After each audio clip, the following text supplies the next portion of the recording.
শুধু বইয়ের পাতাই নয়, মানবিকতার পাঠও ছড়িয়ে দিচ্ছে একদল স্কুল পড়ুয়া।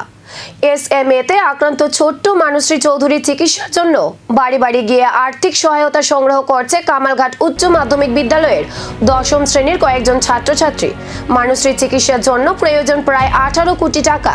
এই বিপুল অর্থ জোগাড়ে ইতিমধ্যেই সমাজের বিভিন্ন স্তরের মানুষ সাহায্যের হাত বাড়িয়ে দিয়েছেন।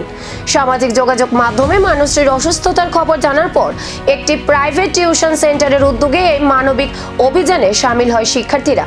কামালঘাট এলাকার বাড়ি বাড়ি গিয়ে তারা সাধারণ মানুষের সহযোগিতা কামনা করছে। শিক্ষার্থীদের এই উদ্যোগে ইতিমধ্যেই ব্যাপক সাড়া মিলছে।